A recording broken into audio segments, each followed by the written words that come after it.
आज आम्ही नागपूर येथील दीक्षाभूमी या ठिकाणी आलोय। 14 ऑक्टोबर 1956ला डॉक्टर बाबासाहेब आंबेडकरांनी हिंदू धर्माचा त्याग करून बौद्ध धर्माची दीक्षा घेतली होती आणि याच वेळी डॉक्टर बाबासाहेब आंबेडकरांनी बौद्ध धर्माची दीक्षा घेतली आणि आपल्या सर्व समाज बांधवांना 22 प्रतिज्ञा देखील या ठिकाणी दिल्या होत्या। त्याच निमित्तानं आज सर्व पत्रकार बंधू आम्ही हिवाळी अधिवेशनाच्या कामानिमित्ताने आलो होतो। त्यावेळेस आम्ही आता या ठिकाणी देखील भेट देण्यासाठी आलोय। चैत्यभूमीवर दीक्षाभूमी आज डॉक्टर बाबासाहेब आंबेडकरांनी बौद्ध धर्माची दीक्षा 14 ऑक्टोबर 1956 घेतली। त्यानंतर आज आम्ही सर्व पत्रकार बंधू हिवाळी अधिवेशनाच्या कामानिमित्ताने आलो होतो। त्यानंतर आता दीक्षाभूमी येथे देखील आम्ही भेट देण्यासाठी आलोय। पाहू शकता दीक्षाभूमीचं दीक्षाभूमी नागपूर।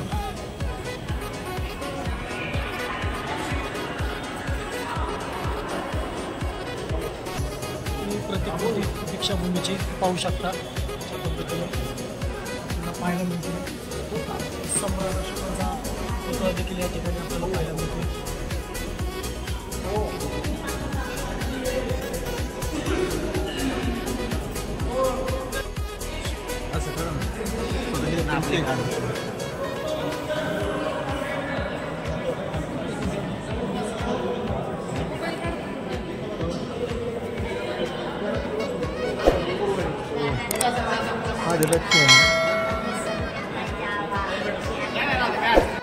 आज आपण सर्व पत्रकार बंधू दौंड तालुक्यातील सर्व पत्रकार बंधू दीक्षाभूमी नागपूर या ठिकाणी आलोय। 14 ऑक्टोबर 1956ला डॉक्टर बाबासाहेब आंबेडकरांनी 5 लाख अनुयायांसोबत बौद्ध धर्माची दीक्षा घेतली आणि बौद्ध धर्म स्वीकारला। त्यानंतर या ठिकाणी दीक्षाभूमी देखील उभारण्यात आली। याच ठिकाणी रामजी आंबेडकर डॉक्टर बाबासाहेबांचे वडील आणि विभाई डॉक्टर बाबासाहेबांची आई त्यांचा देखील या ठिकाणी फोटो देखील या ठिकाणी लावला आहे। या ठिकाणी देखील रमाई आंबेडकर आणि डॉक्टर बाबासाहेब आंबेडकर यांचा देखील फोटो या ठिकाणी लावण्यात आले। डॉक्टर बाबासाहेब आंबेडकरांच्या जे पूर्ण कुळ आहे लहानपणापासून पूर्ण डॉक्टर बाबासाहेब आंबेडकरांनी ज्या जीवनामध्ये बाबासाहेबांनी ज्या सभा केल्या त्या सभा देखील या ठिकाणी या फोटोच्या माध्यमातून या ठिकाणी लावलेल्या आहेत। डॉक्टर बाबासाहेब आंबेडकर दिल्लीचं कॅबिनेट असेल त्या ठिकाणी जातानाचे फोटोज देखील या ठिकाणी लावले आहेत। परंतु डॉक्टर बाबासाहेब आंबेडकर यांच्या जीवनामध्ये ज्या काही घटना घडल्या त्या घटना देखील पूर्वीपासून याचं जतन या ठिकाणी दीक्षाभूमी नागपूर या ठिकाणी केलेलं आहे। तरी या ठिकाणी सर्व महाराष्ट्रातून भारतातून आणि देशातून अनेक ठिकाणून या ठिकाणी येत असतात। मिलिंद महाविद्यालय औरंगाबाद त्याचं समारंभ होता त्यावेळेस परीक्षण करण्यासाठी देखील डॉक्टर बाबासाहेब आंबेडकर आले होते। त्यानंतर अनेक पूर्णपणे या ठिकाणी फोटोज या ठिकाणी लावलेले आहेत। अप्रतिम जो नजराना आहे जे जतन केलेलं आहे डॉक्टर बाबासाहेब आंबेडकरांचे फोटोज असेल त्या फोटोच्या माध्यमातून जनतेला माहीत पडावं की डॉक्टर बाबासाहेब आंबेडकरांनी काय केले। पुस्तकाच्या माध्यमातून आपण पाहतोच मात्र फोटोच्या माध्यमातून आणि थोड्या काही प्रमाणात त्याची माहिती देखील या फोटोच्या खाली देण्याचा प्रयत्न केलेला आहे। आणि या ठिकाणी दीक्षाभूमी जे व्यवस्थापन आहे त्या त्यांनी एकदम चांगल्या प्रकारे या ठिकाणी व्यवस्थापन केलेलं आहे।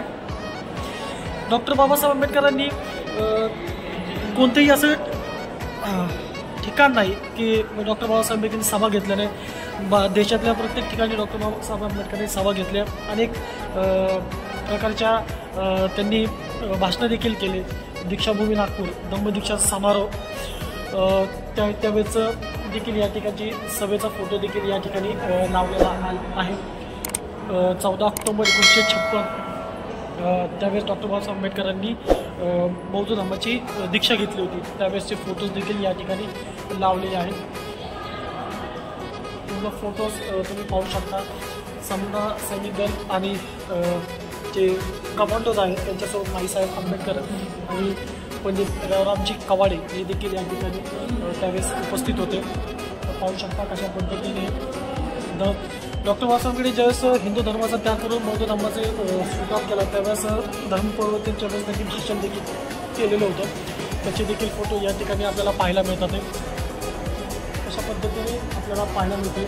आणि डॉक्टर बाबासाहेब आंबेडकरांनी बौद्ध धर्माची दीक्षा घेतली त्यावेळेस महास्तवीर चंद्रमणी यांच्या हस्ते ती धम्मदीक्षा त्यांनी ग्रहण केली होती। त्यावेळेस फोटो देखील या ठिकाणी आपल्याला पाहायला मिळतात। या ठिकाणी तुम्ही बघू शकता चंद्रमणी यांच्याद्वारे ती बौद्ध धम्माची दीक्षा घेतली होती आणि बौद्ध धम्म स्वीकारला होता। त्यावेळेसच डॉक्टर बाबासाहेब आंबेडकरांनी बौद्ध धम्माची दीक्षा घेतली होती। 22 प्रतिज्ञा देखील डॉक्टर बाबासाहेब आंबेडकरांनी 22 प्रतिज्ञा देखील दिल्या होत्या 14 ऑक्टोबर 1956ला। तुम्ही पाहू शकता की ज्या पद्धतीने दीक्षाभूमी या ठिकाणी जो कार्यक्रम झाला होता त्या कार्यक्रमाच्या निमित्ताने डॉक्टर बाबासाहेबांनी जे हालचाली केल्या, बाबासाहेबांनी जे बौद्ध धर्माची दीक्षा घेतलं ते जे भाषण केलं त्याचा देखील या ठिकाणी आराखडा लावलेला आहे, त्या ठिकाणी आपल्याला पाहायला मिळतो। आणि सम्राट अशोकांचा पुतळा देखील आपल्याला या ठिकाणी पाहायला मिळतो। तुम्ही पाहू शकता अशा पद्धतीने हा पुतळा